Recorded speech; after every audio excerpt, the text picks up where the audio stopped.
जो कुछ देश में आजकल चल रहा है, पहले सुशांत की मृत्यु होती है, पूरा देश जानना चाहता है कि वो मृत्यु हुई कैसे। कुछ कहते हैं कि वो आत्महत्या थी और कुछ लोगों का मानना है कि वो आत्महत्या नहीं थी, उसको मारा गया है। एक सेंटिमेंट बनता है देश का, सारे लोग चाहते हैं कि पता चले कि एक्चुअल में हुआ क्या है, इतने इंटेलिजेंट एक्टर ने आत्महत्या क्यों की, या फिर उसको मारा गया है, और अगर मारा गया है तो किसने मारा है। इसके लिए इंक्वायरी बैठती है, बहुत सा ड्रामा होता है जो कि पहले मुंबई में होता है, बिहार पुलिस मुंबई जाती है, बहुत से इश्यूज वहां पे क्रिएट किए जाते हैं। उसके बाद एनसीबी की एंट्री होती है, एक अभिनेत्री आती है, और इन सब के दौरान एक बड़ी अजीब सी चीज होती है। उसको पता था कि देश का सेंटिमेंट इस टाइम क्या है, वो उस पूरे सेंटिमेंट को अपनी तरफ, अपने स्वार्थ के लिए यूज करती है। जैसे ही खबर आती है कि हो सकता है कि किसी ने मार दिया, वो महेश भट्ट के अगेंस्ट बहुत सारी चीजें बोलती है, जो कि हमने देखा है, एक उसके वीडियोस हैं जिसमें कि वो महेश भट्ट की बहुत तारीफ कर रही होती है। परंतु उस पूरे सेंटिमेंट को, पूरे देश की जनता के सेंटिमेंट को अपनी तरफ करने के लिए वो महेश भट्ट को टारगेट करती है, रिया चक्रवर्ती को टारगेट करती है। फिर उसके बाद पता चलता है, पहले ही पता चल चुका होता है कि कुछ हो सकता है कि इसमें ड्रग्स का एंगल हो, तो मैडम अपना पूरे ड्रग्स की पूरी हिस्ट्री जो है वो सबके सामने रख देती है और फिर टारगेट करती है कि हाँ, मैं भी झेल चुकी हूं और ये सब होता है, इसलिए यही हुआ है। फिर से उसने क्या किया, देश जनता जैसे कोई होता ना कि एक सेंटिमेंट में है, जो उनकी साइड लेता है तो जनता उस तरफ हो जाती है। पर ये बहुत सोचने की बात है कि उस अभिनेत्री को अगर उसको कुछ करना था सुशांत के लिए, तो वो सुशांत तक सीमित क्यों नहीं थी। धमकी देती है, गवर्नमेंट को धमकी देती है, सरकारों को बुरा भला कहा जाता है और अटेंशन ग्रैब की जाती है पूरी सेंट्रल गवर्नमेंट की और पूरी हर गवर्नमेंट की। और उसके बाद अभिनेत्री को 22 कैटेगरी की सुरक्षा मिलती है, उसका घर तोड़ दिया जाता है मुंबई में। जिसने भी वो एक्शन लिया वो एक बहुत बुरा एक्शन था, जो कि टाइमिंग के हिसाब से नहीं लेना चाहिए था, परंतु अगर ले लिया तो उसके बाद मोहतरमा जिद करती है कि मैं मुंबई जाऊंगी और अपनी जान को खतरा बताती है मुंबई जाने पर, परंतु फिर भी उसको जाना है। इसके लिए भारत सरकार क्या करती है, वाई कैटेगरी की सुरक्षा देती है। बहुत अजीब चीज है, सरकार ये भी बोल सकती थी कि आप थोड़े दिन रुक जाइए, उसके बाद चले जाइए, बट सरकार क्या करती है, वाई कैटेगरी की सुरक्षा देती है और उसको वहां भेजती है।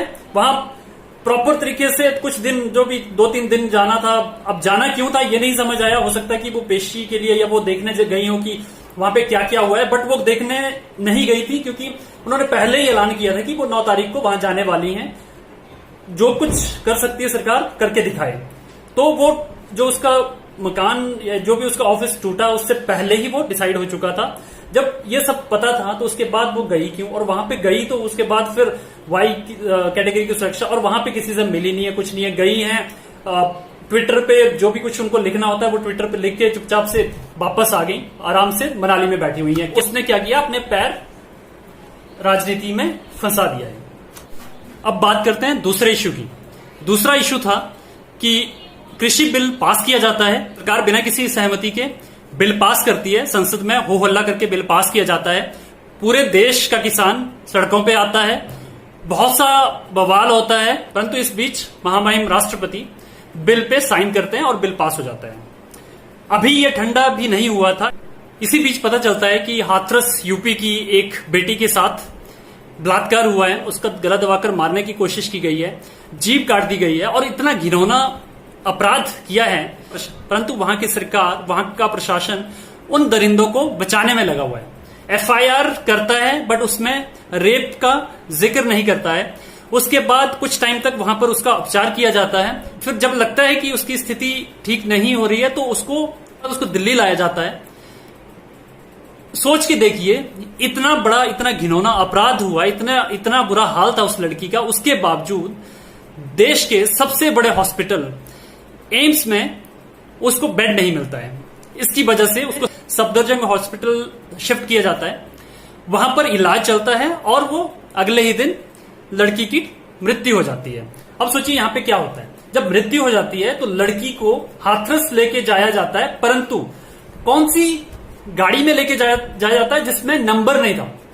लोगों को पता ना लगे और चुपचाप जाकर जब वहां पहुंचते हैं तो पुलिस डराती है, धमकाती है परिवार को, उसको फोर्स किया जाता है कि लाश संस्कार रात में ही किया जाएगा और उसको परिवार को बताया जाता है कि कुछ आपकी गलती है, कुछ उनकी गलती है, इसलिए आपको मानना होगा, आपको आज ही अभी रात को ही उसको जलाना होगा, अंतिम संस्कार उसका करना होगा। परिवार में बहुत से लोग होते हैं, उनको देखना है लड़की को, बट वो देखने नहीं देना चाहते, वो जाकर उसको जो है वो जलाना चाहते हैं।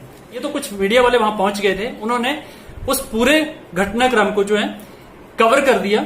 और जब पुलिस वालों से पूछा गया कि आप ये सब क्यों कर रहे हैं, तो पुलिस वाले क्या बोलते हैं, पुलिस वाले पूरे सरकार की, पूरे प्रशासन की पोल खोलते हैं। पुलिस वाले बोलते हैं कि हमें बोलने का अधिकार नहीं है, हम थर्ड क्लास हैं।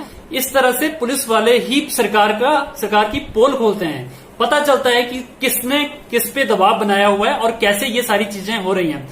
जब ये सब पूरा मीडिया में फैल जाता है, कुछ मीडिया वाले अभी भी हैं, उनका मैं नाम लेना चाहूंगा। एक रिपब्लिक भारत एक ऐसा मीडिया चैनल है, इतना घटिया मीडिया चैनल है, ये सारा चल रहा था पूरे दिन, कल पूरे दिन ये सब चल रहा था। रिपब्लिक भारत ने एक न्यूज तक पब्लिश नहीं की।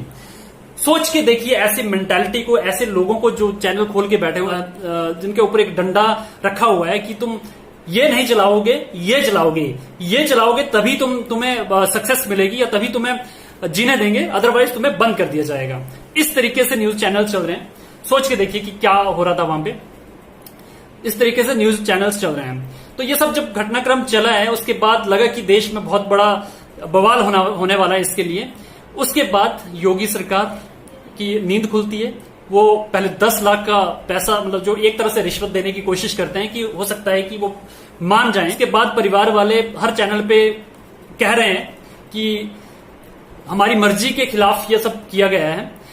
उसके बाद उसको 25 लाख तक बढ़ा दिया जाता है, अमाउंट जो है वो 25 लाख तक बढ़ा दिया जाता है। वहां का डीएम कोशिश करता है कि पहले उसको रेप ही ना करार दिया जाए, मुकर जाता है, और फिर उसके बाद बोलता है कि सरकार, परिवार वालों की मर्जी से ये अंतिम संस्कार किया गया है।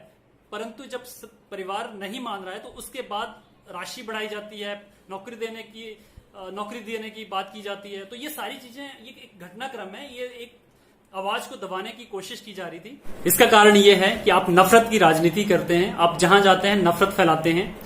आपके खिलाफ कोई बोल नहीं सकता है, आप जो आपके खिलाफ बोलता है उसकी आप आवाज कुचल देते हैं, आप देशद्रोही करार करते हैं और उसकी आवाज को दबाने की कोशिश करते हैं। परंतु ये जो नफरत की राजनीति है वो बहुत लंबी नहीं चलती है। मुझे ऐसा लगता है कि पूरी आपकी जो सरकारें हैं उन सबको डुबोने का काम भी आप करें।